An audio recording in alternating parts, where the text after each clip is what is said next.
तो गाइस ये हो गया कोर सर्विसेज के बारे में। मैं काम करता हूँ ना, एक बार क्विकली मैं आपको कंसोल में ले जाता हूँ और आपको थोड़ा AWS फ्री टियर अकाउंट और कंसोल के बारे में बता देता हूँ, है ना। एक बार ये हो गया तो उसके बाद में फिर हम लोग कोर सर्विसेज एक एक करके देखना शुरू कर देंगे।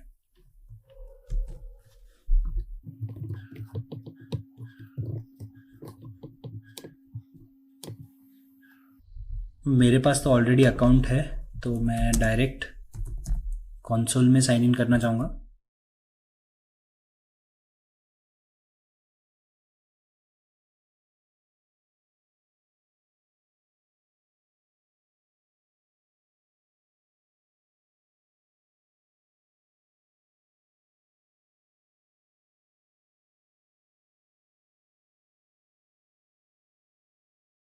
तो गैस मैंने अपने कंसोल में साइन इन कर लिया है, तो ऐसे दिखेगा AWS का कंसोल जो है। तो गैस अगर आपको पता नहीं कि AWS फ्री टियर क्या होता है, तो बेसिकली AWS क्या करता है, आपको उनकी सारी सर्विसेज जो है, मोस्ट सर्विसेज जो है वो फ्री ऑफ कॉस्ट आपको वो प्रोवाइड करते हैं ताकि आप प्रैक्टिस कर सको। तो एक लिमिटेड कैप होता है इसमें जिसके अंडर आप ये सारी सर्विसेज यूज़ कर सको। जैसे कि अगर आप इंस्टेंसेस की बात करें तो T2 माइक्रो जो छोटे साइज़ के इंस्टेंस होते हैं वो लॉन्च कर सकते हो। अगर S3 सर्विस में आपको डेटा स्टोर करना है तो 5 GB तक आप डेटा स्टोर कर सकते हो। उसके ऊपर अगर आप करोगे तो आपको चार्ज लगेगा, है ना। तो अगर आप ये कैप के अंदर से प्रैक्टिस करना चाहते हो तो आप एक फ्री टियर अकाउंट बना सकते हो, जैसे कि आप स्क्रीन पे देख रहे हो। और इस फ्री टियर अकाउंट में आप क्या कर सकते हो गाइज, आप एक्चुअली आगे जाके बहुत सी एप्लीकेशंस बना सकते हो, बहुत सी चीज़ें कर सकते हो। AWS प्रोजेक्ट्स अगर आप सर्च करोगे तो गाइज बहुत से प्रोजेक्ट्स हैं जो AWS ऑफर करता है, वो सारे आप इम्प्लीमेंट कर सकते हो ये फ्री टियर अकाउंट यूज़ करके। अगर आप मैं आपको दिखाऊँ सर्विसेज पे क्लिक करूँ तो देखिए ये सारी सर्विसेज है। मैंने आपको मेंशन किया था ना कि कंप्यूटेशन है, इवन ब्लॉकचेन है, एनालिटिक्स है, एंड यूज़र कंप्यूटिंग है, S3 है, सैटेलाइट है, इंटरनेट ऑफ थिंग्स है, सिक्योरिटी है। और आप स्क्रॉल डाउन करोगे गाइस तो आपको और बहुत सी सर्विसेज नजर आएगी। ये देखिए, जैसे मैंने कहा कि 200 से भी ज़्यादा सर्विसेज प्रोवाइड करते हो, तो पॉसिबिलिटीज़ बहुत है गाइस। कंटेनर्स हो गया, तो जिन लोगों को डेवऑप्स एंड ऑल इन चीज़ों में इंटरेस्ट है या फिर कंटेनर सर्विसेज में इंटरेस्ट है, इवन मीडिया सर्विसेज है, राइट। काइनेसिस हो गया आपका, मीडिया कनेक्ट हो गया, माइग्रेशन, ट्रांसफ़र, मोबाइल। तो ये ऐसा इंटरफेस है गाइस, और ये काफ़ी सिंपल और इजी टू यूज़ इंटरफेस है। आप चाहे तो किसी सर्विस को सर्च भी कर सकते हो, जैसे कि मैं सर्च करता हूँ, चलिए मैं अमेज़ॉन EC2 ढूंढता हूँ। देखिए आ गया EC2 वर्चुअल सर्वर्स, है ना। तो आप इसको आप यूज़ कर सकते हो यहाँ पे। तो आप इसके ऊपर क्लिक कर लीजिए, आप ये सर्विस आपके लिए खुल जाएगा और एंड टू एंड आप उसको यूज़ कर सकते हो। EC2 में तब दिखाऊंगा जब हम लोग डेमो पार्ट में जाएंगे। मैं बस आपको ये इंटरफेस दिखाना चाहता था कि ये इंटरफेस दिखता कैसे है और इसमें आप क्या क्या कर सकते हो, कैसे कर सकते हो। तो मैं आशा करता हूँ कि आपको ये बेसिक इंटरफेस समझ में आ गया। हम वापस अभी स्लाइड की तरफ जाते हैं। कुछ AWS कोर डोमेन को हम एक एक करके पकड़ते हैं और फिर हम उसको डिटेल में समझते हैं, ठीक है गाइस। तो चलिए गाइस, हम लोग ना अभी पहले लैम्डा के बारे में बात करते हैं कि अमेजॉन लैम्डा है क्या करके। तो गाइस जैसे आप डेफिनेशन को देख रहे हो, ये एक सर्वलेस कंप्यूट सर्विस है। मतलब आपको यहाँ पे सर्वर कॉन्फ़िगरेशन नहीं करना पड़ता है। इनफैक्ट आपको इंफ्रास्ट्रक्चर और प्लेटफॉर्म के बारे में मैं बात कर रहा था, प्लेटफॉर्म में आपको प्लेटफॉर्म दिया जाता है, बराबर है। तो जब आप एक सर्वलेस सर्विस की बात करते हो तो वो आपका जो यूज़र एक्सपीरियंस है एक अलग लेवल पे लेके जाता है। जैसे आप देख रहे हो नीचे लिखा है कि developers do not need to worry about the resources as in whether to launch them और टू मैनेज देम और मेंटेन देम। मतलब ये रिसोर्सेज जो है उनको आपको लॉन्च, मेंटेन या मॉनिटर नहीं करना पड़ता है, ये कोई और करता है। आपको क्या करना होता है, जस्ट आपका जो कोड है आपको वो लेना है, अमेजॉन लैम्डा में डालना है, वो चलता है। तो गाइज मतलब जैसे कि मैंने आपको प्लेटफॉर्म का एग्जांपल दिया, प्लेटफॉर्म एज अ सर्विस, उसमें आपको प्लेटफॉर्म दिया जा रहा है जिसपे आप एप्लीकेशन बना सकते हो या अपना कोड चला सकते हो, है ना। यहाँ पे वो कंस्ट्रेंट भी नहीं है। आप आपका कोड डाल दो यहाँ पे, आपका लिटरली सारी चीज़ें कंट्रोल हो जाती है। जैसे कि आपका पैचिंग से लेके हर चीज़ पीछे मैनेज हो जाती है। इंफ्रास्ट्रक्चर तो कॉन्फ़िगर हो ही जाता है, बट जैसे कि पैचिंग हो गया, ये चीज़ें हो गई, वो सारी चीज़ें मॉनिटर की जाती है। और जैसे मैंने कहा कि ये बेटर यूज़र एक्सपीरियंस प्रोवाइड करता है आपको। आपको और एक एग्जांपल अगर दूं मैं, तो इमेजिन कर लीजिए कि आप कोई मैप चला रहे हो, बराबर है। तो आप जब मैप चलाते हो तो आपको उसमें सजेशंस आते हैं, बराबर है, कहाँ पे टर्न लेना है, क्या करना है। तो इसमें बेसिकली जब आप ऐसी एप्लीकेशंस चलाते हो, राइट, या फिर इमेजिन कर लो कहीं पे आप अपनी फ़ोटो अपलोड करते हो, तो कुछ ऐप्स या कुछ सर्विसेज ऐसी होती है जिसमें आपके लिए, जैसे आप इमेज डालोगे तो आपकी थंबनेल बन जाएगी उसमें, या कोई इमेज मॉडिफाई हो जाएगी, है ना। तो बेसिकली कुछ चीज़ें जो हो रही है वो बैकएंड में प्रोसेस हो रही है। तो जब आप ऐसी एप्लीकेशन चलाते हो गाइस, तो उसके लिए ना आपको एक बहुत ही प्रोएक्टिव बैकएंड मैनेजमेंट सिस्टम चाहिए। तो बेसिकली आपका लैम्डा क्या करता है, उस टाइप का आपको सिस्टम प्रोवाइड करता है, अगर सिंपल वर्ड्स में बोलूँ तो। अब सर्वलेस क्या है, ये मैं कॉम्प्लिकेटेड टर्म्स में आपको समझाना नहीं चाह रहा, तो इसलिए ये एप्लीकेशन के या फिर ये एग्जाम्पल के रूप से आप इस एक्सप्लेनेशन को समझने की कोशिश कीजिए। तो बेसिकली लैम्डा क्या करेगा ना, वो आपको पीछे ये जो आपके ऐसे रिक्वेस्ट है, ऐसी फंक्शनिंग है, जैसे कि कुछ चीज़ें पैच करना, या फिर ये जो मैंने कहा कि आपकी जो इमेज आपने डाल दी तो तुरंत आपको उसके ऊपर सजेशंस देना, है ना, कोलैबोरेटिव फिल्टरिंग एंड ऑल जो कहते हैं हम लोग। तो ये सारी चीज़ें जो है ना, ये ऑटोमेट करने में आपको हेल्प करता है। अज्यूम कर लीजिए कि आपकी कोई सर्विस चल रही है ना, तो उसके ऊपर डेटा बहुत सारा मूव हो रहा है पैरेलली। तो ये क्या करता है कि AWS में एक क्लाउड वॉच करके एक सर्विस है, मैंने बताया था बराबर है, जिसमें आप आपका डेटा जो है उसके लॉग्स और वो सब चीज़ें मेंटेन करता है। तो लैम्डा यूज़ करके वो सारे प्रोसेसेस एक तो ऑटोमेट भी हो जाते हैं और मेंटेन और मॉनिटर भी हो जाते हैं। आपको इसमें एक ही चीज़ करनी है, आपका कोड लेकर आना है, कोड डालना है, बस उसको चलाना है। ये पूरे बैकएंड प्रोसेसेस जो है आपका AWS लैम्डा अच्छी तरह और पूरी तरह हैंडल कर लेता है। तो आई होप कि आपको इन जनरल सरफेस लेवल पे एटलीस्ट लैम्डा समझ में आ गया होगा। अगर नहीं समझ आया तो नॉट वरी, थोड़ा बहुत मैं कोशिश करूंगा कि जब हम डेमो में जाए तो इसके ऊपर बात करें, ठीक है। अगर आप चाहते हो मैं अभी बात करूँ तो और एक एग्जांपल मैं आपको दे सकता हूँ। तो गाइज बेसिकली जब आप चैटबॉट्स बनाते हो AWS में, आप क्या करते हो, अज्यूम कर लीजिए कोई थर्ड पार्टी आप सॉफ्टवेयर यूज़ कर रहे हो या कोई और सॉफ्टवेयर यूज़ कर रहे हो। अज्यूम कर लीजिए कि आपका बॉट ना लैम्डा में इसमें बनना है, .NET में बनना है। तो चैट बॉट क्या होता है ना, एक ऐसा बॉट होता है जो आपके साथ कम्युनिकेट करेगा जब आप किसी एप्लीकेशन या वेबसाइट पे जाते हो। तो आप कहते हो कि आई नीड फ्लावर्स, तो आपको बताएगा कि ये हमारे कंपनी के पास फ्लावर्स के ऑप्शंस है। तो ये जो ई बॉट होता है उसको चैट बॉट कहते हैं, ठीक है। तो अज्यूम कर लीजिए कि आप .NET पे एक चैट बॉट बना रहे हो। तो लैम्डा क्या करता है ना, तो आप .NET में आपने एक बेसिकली एक चैट बॉट एप्लीकेशन बना ली आपकी जो थी। तो लैम्डा क्या करेगा, आपके लिए टेम्पलेट्स बनाएगा इधर AWS पे, अगर आप वो बॉट चला रहे हो तो .NET वाला। तो ये थर्ड पार्टी जो बॉट बन रहा है उसके लिए भी वो टेम्पलेट्स चलाता है इधर। तो वो क्या करेगा, सारी चीज़ें कॉन्फ़िगर कर देगा, एक क्लाउड पे फॉर्मेशन टेम्पलेट लॉन्च कर देगा आपके लिए, और उसमें सारे आपकी रिक्वायरमेंट्स दे देगा कि ये इंस्टेंस है ना, ऐसे ये सारे इसमें जो कहते हैं आपकी मॉनिटरिंग और मेंटेनिंग सर्विसेज चलनी चाहिए, और जो कुछ भी आप कोड डालोगे वो भी सब वो इधर नीचे ये कर लेगा, कंट्रोल कर लेगा। तो ये आपका लैम्डा करता है, मतलब आपके एप्लीकेशन को पूरी तरह सर्वलेस बनाता है, सर्वर डिपेंडेंसी पूरी तरह हटा देता है वो, और आपको ये नीचे के कॉम्प्लिकेशंस कुछ नहीं देखने होते हैं, वो आपका लैम्डा देखता है।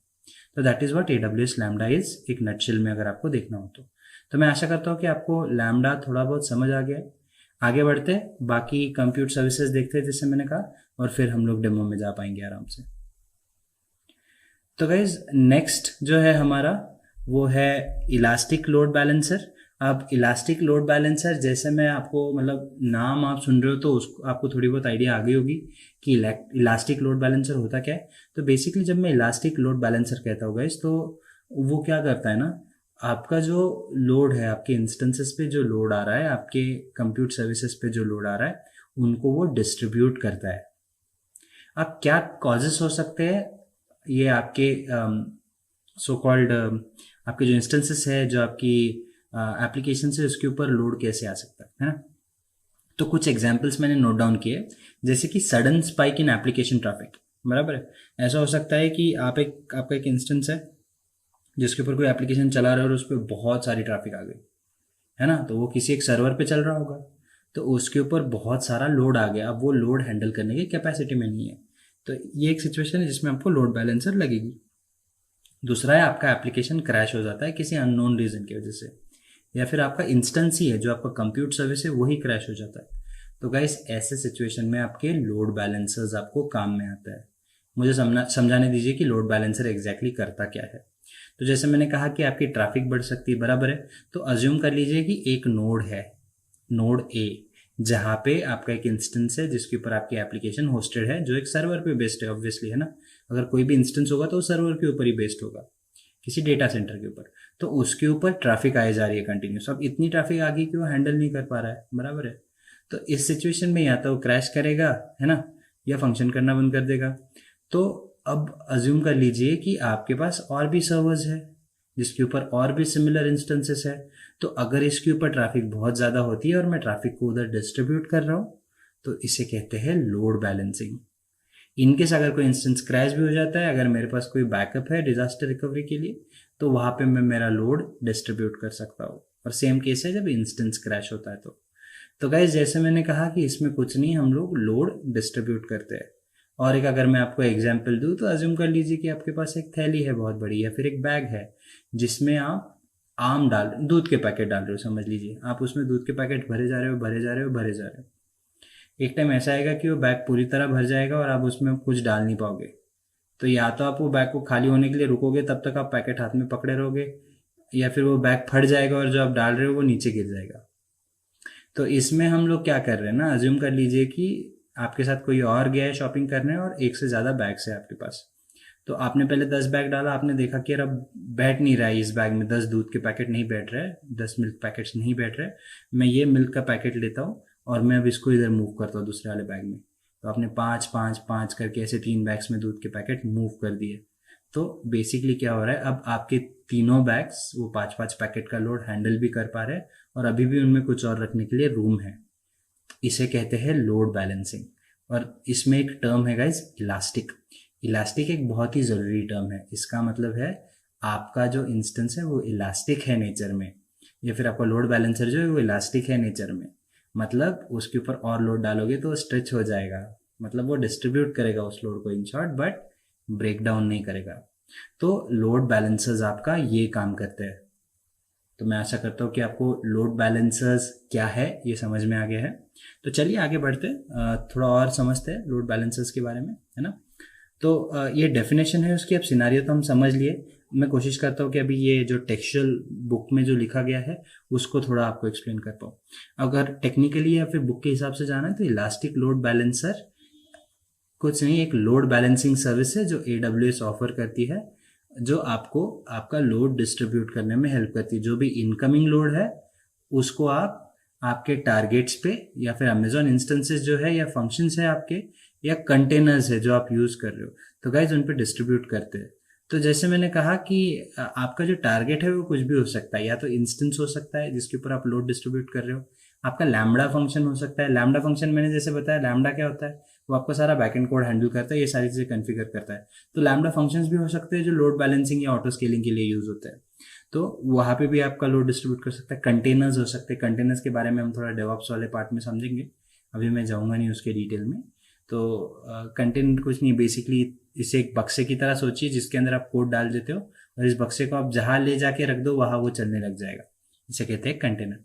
तो कंटेनर में भी लोड बैलेंसिंग हैंडल होती है। आईपी एड्रेसेस के थ्रू भी आपका जो लोड बैलेंसिंग होता है वो भी आप कर सकते हो, और मल्टीपल अवेलेबिलिटी जोन्स में कर सकते हो। ये डिजास्टर रिकवरी के लिए आपको हेल्प करता है ना। मैंने कहा था आपको कि जब आप अवेलेबिलिटी जोन्स की बात करते हो तो आप डेटा अलग अलग रीजन्स में स्टोर कर सकते हो, है ना। अलग अलग अवेलेबिलिटी जोन्स पे स्टोर कर सकते हो जो अलग अलग रीजन्स में भी हो सकते हैं। जब आप वो करते हो तो आप बेसिकली डिजास्टर रिकवरी ही कर रहे हो, लोड बैलेंसिंग ही कर रहे हो। अब इसके फीचर्स क्या क्या है, जब मैं इलास्टिक लोड बैलेंसर्स के फीचर्स के बारे में बात करता हूँ, एक, ये ऑटोमेटिकली स्केल अप और स्केल डाउन होता है आपके रिक्वायरमेंट के हिसाब से, तो ये ऑटोमेशन आप इसमें इंट्रोड्यूस करा सकते हो। दूसरा, ये आपका ओवरऑल परफॉर्मेंस भी इम्प्रूव करता है कि ऑब्वियसली अगर आपका लोड बैलेंस हो रहा है तो बॉटल नेक नहीं आ रही है। आपको अब मैं एक एग्जांपल दूँ अगर परफॉर्मेंस इंप्रूवमेंट का, तो बहुत सिंपल है। अज्यूम कर लीजिए कि मैं कोई एक वेबसाइट एक्सेस करने की कोशिश कर रहा हूँ और आप भी कर रहे हो।